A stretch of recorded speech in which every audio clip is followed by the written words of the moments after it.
Good morning. It is time for yet another garden update. So, my lantanas are doing really well. They are so pretty. And this Ripacante plant is just exploding all over the place. Now, we harvested the first one off of here, and I forgot to measure and see how long it was, but it had to be about 3 or 4 feet long. And it was good. It tastes just like, a regular zucchini. It's a part of the zucchini family. So, this plant is vigorous, right? So, if you grow any kind of squash, then you know about the squash vine borer and the squash bug. They are notorious for basically killing squash plants. But this plant is vigorous. It has a thicker vine that's tougher for them to get all the way through. So what they usually do, and I'll show you where some squash damage is, what they usually do is get down to the base of the plant. Please don't sting me, B. Get down to the base of the plant, and you see how it's popped open right there? Well, it didn't pop open by itself. There are basically, they look like fat grubs, and they can be really, really tiny, but they basically, it's a moth that lays its eggs at the base of the plant, and when the egg hatches, it will tunnel through there, and it just feeds off the plant, and it strips it of all its nutrients and its water. And because it's at the base of the plant, the rest of the plant will start to die. Well, as you can see, it's slowly making its way up the plant where this plant is trying to die off. But the rest of this plant is just doing so good because it takes so long for the squash bug or the squash vine borer to actually do any harm to this plant. So the best thing about vining squash plants is that if you allow them to vine on the ground, they will reroot themselves in every nodule. So like, let me see something if I can find one. It's like right here.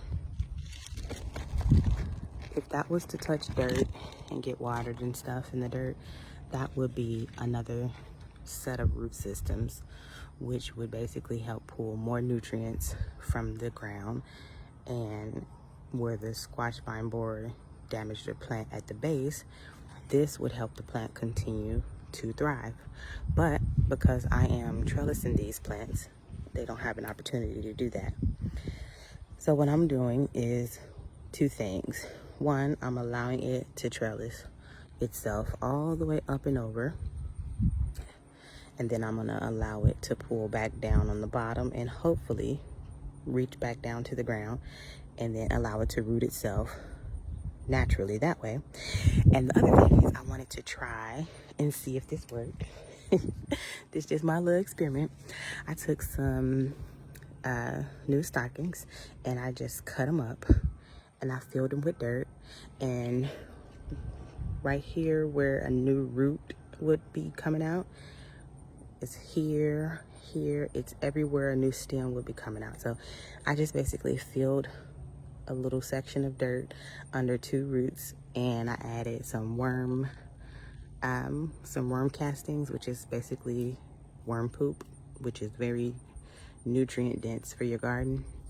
And I added it in a little pod, and I'm gonna see if I can get this thing to reroot mid-air. And I did it in 2 places. I'm gonna try it out and see if I can get it to reroot. And then basically the plant will have, if it works, the plant will have another area to take water and nutrients from, because I can just keep adding worm castings or organic fertilizer to these little things. I don't know if it's gonna work, but I'm definitely gonna try and see. Other than that, the plant is still doing really, really well. And here is where another replicante is forming. So I don't know if this one is going to survive because we have grasshoppers that are eating the plants. So this was, when I came out, it was closed up like this one. And before the flower got a chance to open and expose itself, they ate a leaf off of here. They ate part of the covering. So I just went on ahead and pollinated it myself manually just to see if it would grow, and it's been growing, but I don't know if it's going to survive because it didn't properly open. And they did it to 2 of them. So here's one they did it to, and then there's another one up here, right up there, did the same thing. So I just hand pollinated it, and we'll see. But there's plenty more all over. That's another one. That'll be one. And these things can grow up to 4 or 5 feet long. The fruit, you know, the vegetable itself. There's one over there that looked like it's going to properly open by itself. It's already looked like it's going to open. So it might open tomorrow. So I'm going to get out here tomorrow and make sure I hand pollinate that one. And then I'll show you guys how it looks while it's growing.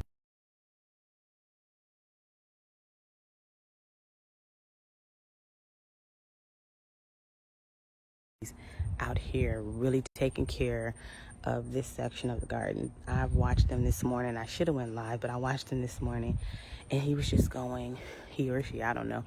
It was like 2 or 3 of them. They were just going from flower to flower, just pollinating. And as they fly away, you can see the dust, the pollen. Look, there it is. Let me see if I can. Okay.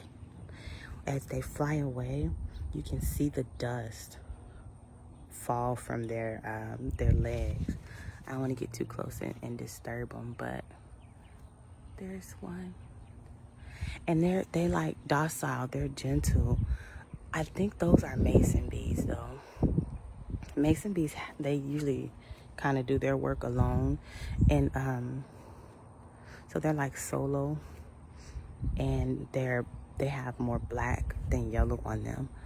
But man, my cucumbers are getting pollinated this morning. That wasn't the one I saw earlier. I believe the one I saw earlier was a bumblebee. It was black and white striped, but it was really, really huge. And they're, you know, they don't bother you if you don't bother them. So they've been out here pollinating my cucumbers. I got cucumbers all over this thing. There's a regular bee right there. We've already been getting cucumbers off of this plant. But those days where it had gotten up to like 105 or something like that, it just kind of stunned the plant. The plants just stopped producing. And so we got all the cucumbers we needed to off of here. And now that it's kind of cooling down again in the mornings, I can see more cucumbers starting to form. So that's good. So you see the sun has scorched the plant down there. So I thought we was going to lose it, but it looked like it's still doing good. Got cucumbers all over. So I'm just going to keep an eye on this plant. There's cucumbers everywhere, and this thing is just trellising up. I have to help this trellis up because as you can see, it'll just do this.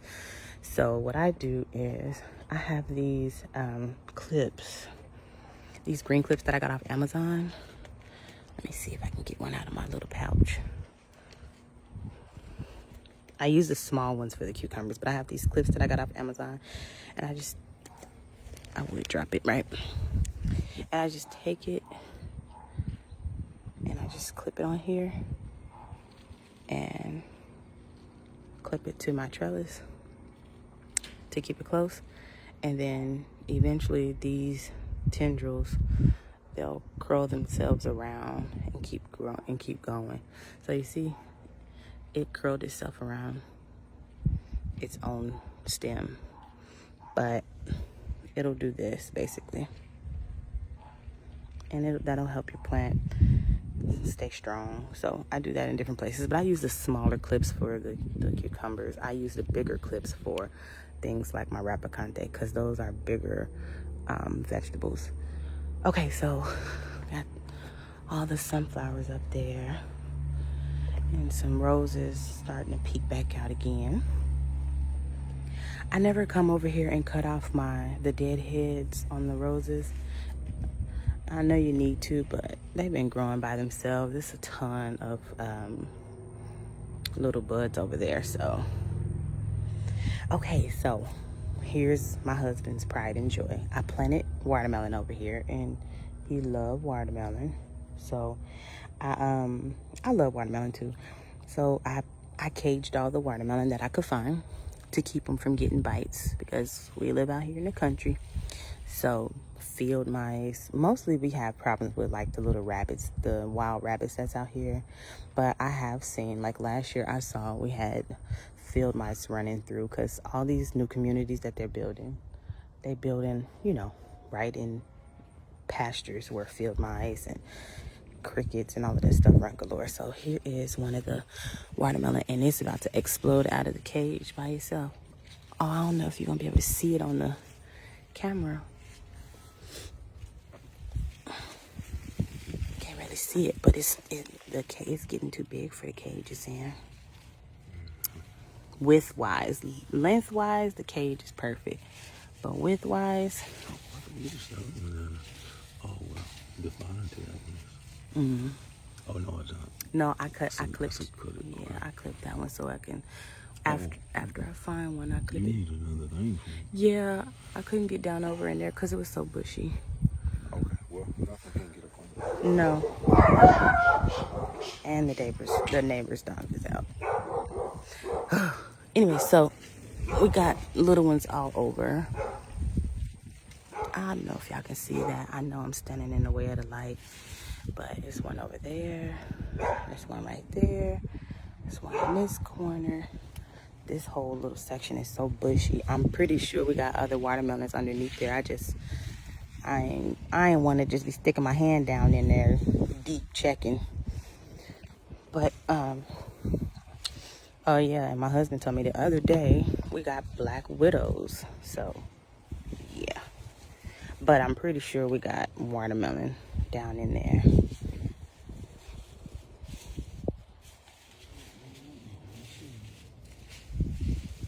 So I'll get my gloves and come out here and check, because I've seen the bees over here pollinating. So, but yeah, it's a little mini forest down in there. And these things will grow wild if you let them. They'll just go all over the place. So I keep trying to keep them contained, but one of these days we're gonna have us some land, and I'm just gonna let it sprawl all out all over. There's another the sunflowers grew really, really tall this year, and the bees love them. So the green onion is still doing good. This is the bed that bit the dust and I replanted. So I got garlic and onion in this bed, and another squash plant, a tomato, and bell pepper. I saw that out there. I was like, what's he doing? All right, my pear tomatoes. Ooh, they doing so good. Look at my pear tomatoes.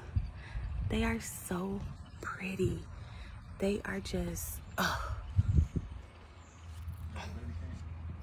Yeah, you want it? Oh, I have.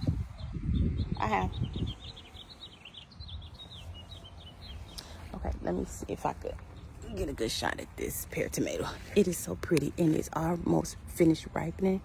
I'll be wanting to see them ripe on the vine, because I just like to see more color in the garden, you know. Oh, it looked like something bit into it.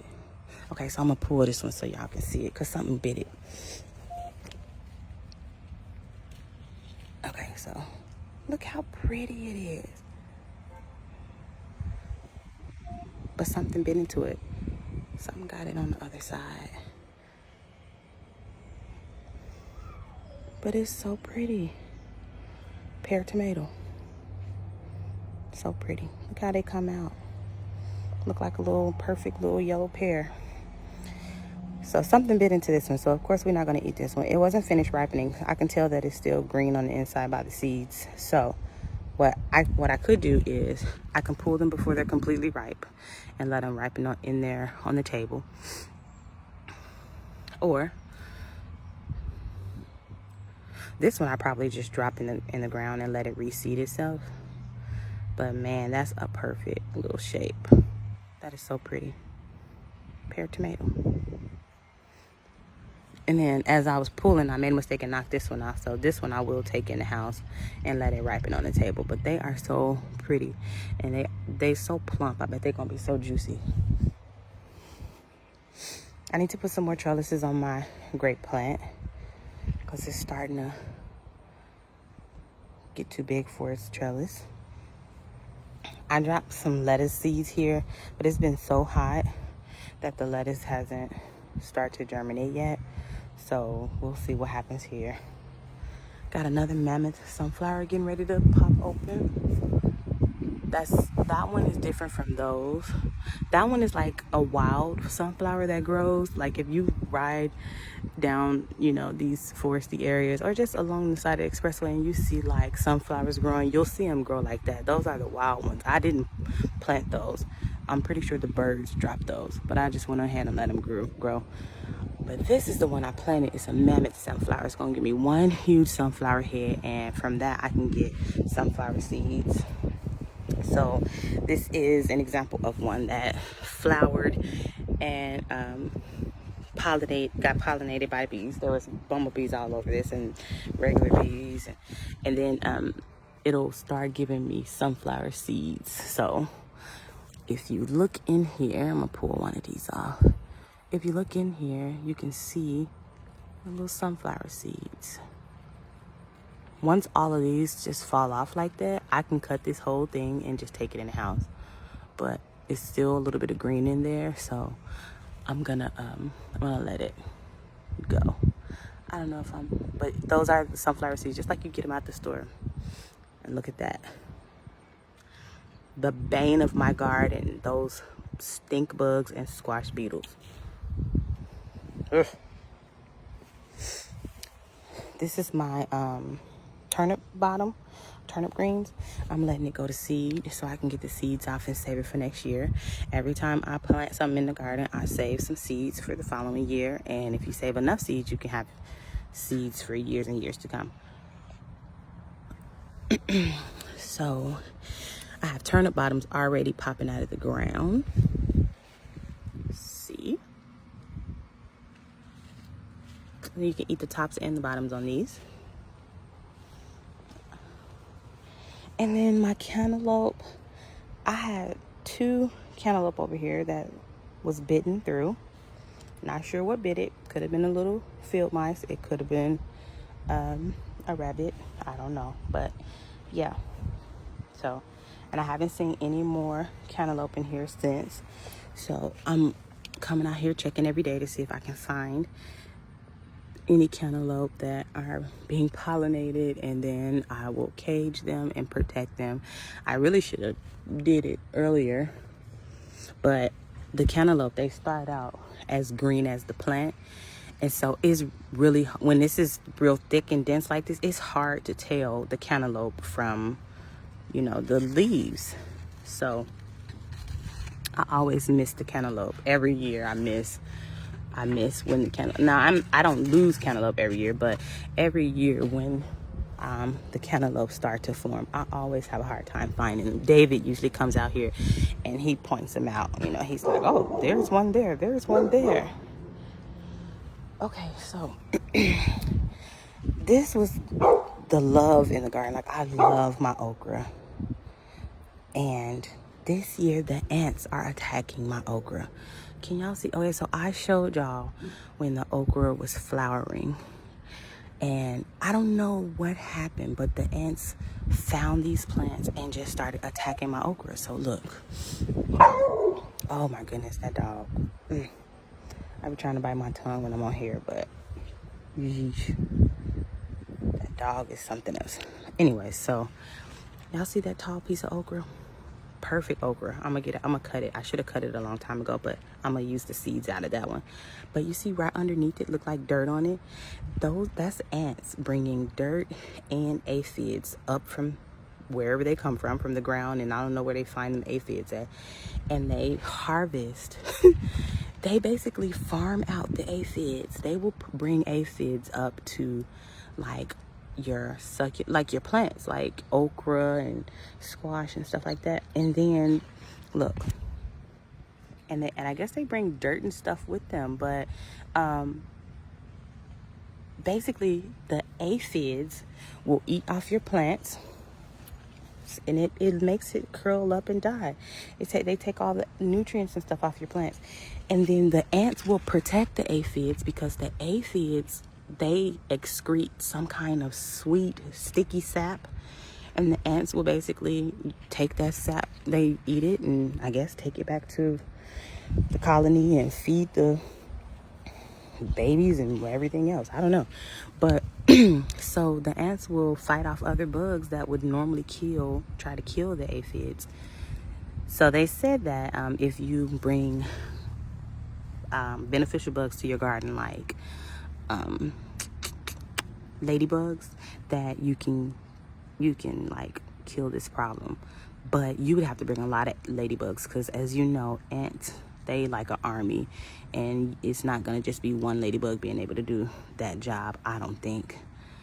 And they also, and you know, I do everything organically, so I try not to bring any harsh chemicals to my garden. So I could easily end this problem if I was going to use some harsh chemicals, but then I got to worry about me feeding myself and my baby and my husband, you know, harsh chemicals. The reason for having a garden was to be able to know what I'm putting in our bodies, and what I'm cooking with and what we're eating.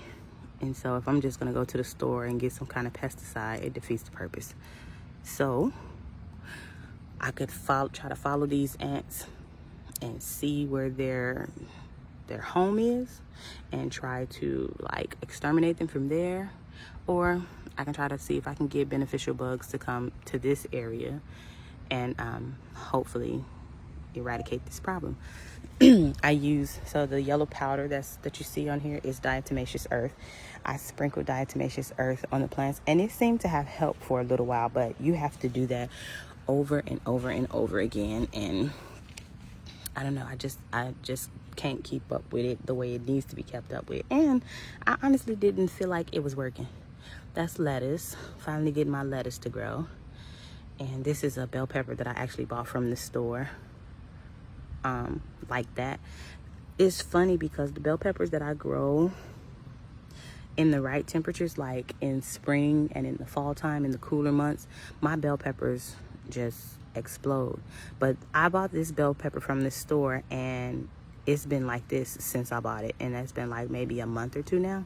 It hasn't grown any bigger than that, and it hasn't produced any more bell peppers. So, but the ones that I grow myself, they grow up and they do amazing. So that's why I try to grow a lot of my stuff from seed, because you spend all this money at the store and then you don't even get, I won't say that about all stores. I got this from Lowe's and Walmart. So I'm guessing like if you go to places like, I don't know, the nursery, different nurseries and stuff like that, you may have a better chance at it. But oh, and some more, look like more maybe that's spinach. I sprinkled a lot of lettuce seeds out here and spinach, and I got more cucumbers down here. And look, so these are mushrooms that are just growing because of the humidity and the heat and the water and stuff out here. It's crazy. They're not harmful, but you know, nobody wants mushrooms that they didn't grow in their gardens. Okay, y'all, so that's the update. I just wanted to show some of the problems that I've been having and some of the successes that I've been having in the garden. Here go another mammoth sunflower that's just about ready. I think this one is ready. I can probably pick this one. I need to get my shears though, and I don't have them. So, but look, I'm gonna see if I can pick one of the sunflowers out of here without getting bit by anything. It's bugs and ants and stuff crawling on these things, so let's see. I mean the sunflower seeds. See if I can pick a sunflower seed so you guys can see it. Come out of there. I would do all that and then drop it. So, sunflower seed. These look like they're gonna have a purple hue to them. I wonder why. But these are just like the sunflower seeds you get from the store. And you can bake them and season them. I'm gonna save a few seeds. They're still wet. I'm gonna save a few seeds and replant. This one is gonna be this side is gonna look like more the variety. Oh, as soon as I come over here, another bee. Hurry up. This is more of the variety that you see at the store normally. So let me see if I can put one. They so tightly packed in there. If I can get one out of here. Get out of there. Yeah, they so tightly packed in there. I don't know if I'll be able to get one. Hold on. Get out of there. This little beetle. Get out of there. It's a little spider right there. Y'all, I don't know if I'm gonna be able to get this one out. Oh, there it is. So, look at the difference in the varieties. So, sunflower seeds right out of the store. You ever wonder where your sunflower seeds come from? Boom, that's where they come from. Mammoth sunflowers.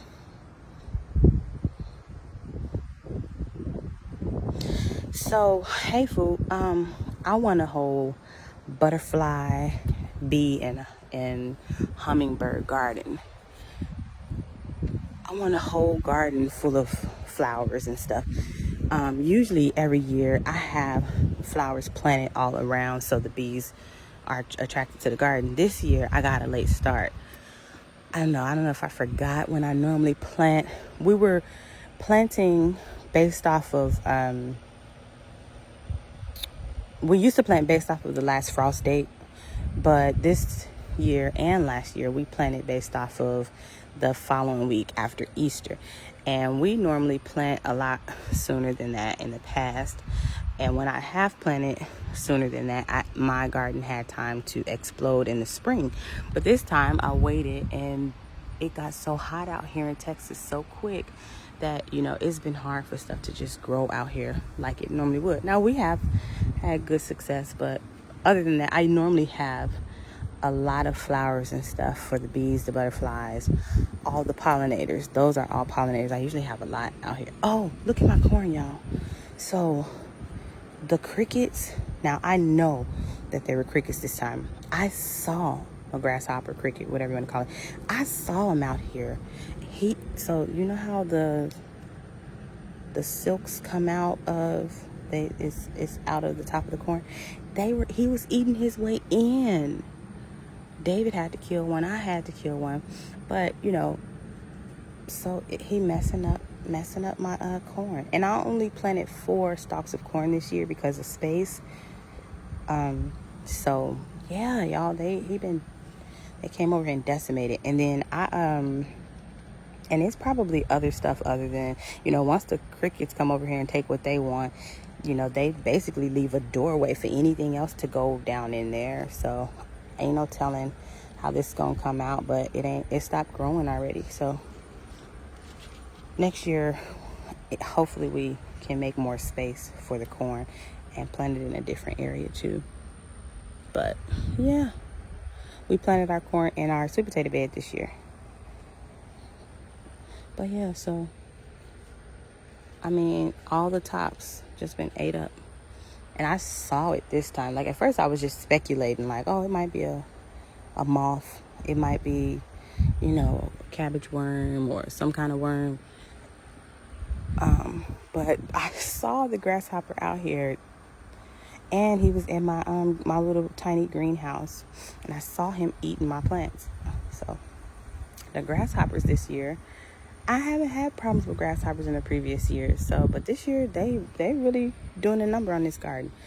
I know it's not just them, but still, look at the bumblebees and the mason bees. They're so pretty. I try to give them their space to do their work, but I be wanting to see them. But so yeah, I have thought about planting just garden full of flowers and stuff for for the beneficial bugs to come in and, just have a home here in the garden. This is black eyed peas. You see, the bees, they won't bother you if you won't bother them. Now, my hand is right there, and he just doing his own thing. I was about to pop that pod open to show you guys what it looked like on the inside. But yeah, so you see that? That's a grasshopper. Grasshopper was eating that. So I'm gonna peel this, and then I'm gonna get ready and go because I've been on here for a long time. But this is black eyed peas. So I'm gonna lay it down right here so you can see it. Now I picked this too early, but you know, you can take them in the house and eat black eyed peas. Oh, you know what? This might be my oh yeah, it is. It's the black eyed pea. I was finna say this might be the string beans that I thought didn't come up, but so it's the black eyed peas. See? I stuck my nail through it by mistake trying to open it. But you can eat them like this, or traditionally you go to the store and you've already gotten you get the bag in like the rice aisle, and they're already dried out, but they start out like this, start out green, and then when they dry out, if you let them stay on the vine long enough, they'll dry out, and they'll turn to the traditional black eyed pea that you used to, where the skin is all white and you have that big black eye in the middle. Okay, y'all, I'm gonna get ready and go. And I will talk to you guys later. Oh, we planted more boxes. And that's what this is for. We're gonna have 2 more boxes down this row here. I got, I'm gonna try and do some more blueberries. I got 4 blueberry bushes coming. I got another grapevine coming. And I'm gonna try for the first time to plant a pomegranate tree. So we'll see how that works out. I hate planting trees in the ground in my backyard, especially when I feel like eventually we'll be moving on a piece of land where we can do this on a larger scale. But I'm gonna plant it in the ground and let whatever happen. And if we move, I'm gonna be begging my husband to dig it up for me. So we can take it with us. Because I don't know if y'all remember my old garden. I had a peach tree that I planted from a baby. Well, it was like a year old, but it looked skimpy like this peach tree I bought here. It looked just like this, skimpy, and no leaves on it. You know, it was all bad looking. And I planted it, and 2-3 years later, I was getting so many peaches off of that tree. I was so in love with that tree. It was so good. You could taste all the nutrients and love I put into planting that tree and taking care of that tree each year. And then when we moved here, I had to leave the tree behind, and I was so heartbroken because it was already big and established and providing shade in the backyard. That's how big it had gotten. It went from a small tree like I just showed you to like one of these big trees. It stood about that tall maybe over my fence, but it was so bushy, like we would have to get a ladder and climb up and get the peaches out, and it was peaches everywhere and so many pretty green leaves. And I had to leave it in that backyard, and it took everything in me, and I begged my husband to go back there and dig that tree up and take it with us. So that's why I don't be wanting to plant in the ground, because I'm like, if I plant in a bucket like this, I can take it with me no matter where we go. But I don't like how the plants grow in the buckets. I'm not a real big container gardener type person. I've seen people who've been able to do it, but I just haven't been able to have like a successful large garden out of container gardening. So I prefer to do raised beds or plant directly in the ground. So we're gonna see what happens and plant it in the ground. But I don't know, I'm not leaving my if that pomegranate grow and do well, I'm not leaving it. When we move, because we're gonna move on us some land. Pray for us, y'all. We're gonna move on us a nice piece of land, and when we move, I'm taking it with me. I don't know what David gonna have to do to excavate and get that tree out the ground, but it's coming with me. And Craig let him do it. Okay, y'all, let me go. Bye. I'll talk to y'all later. Bye.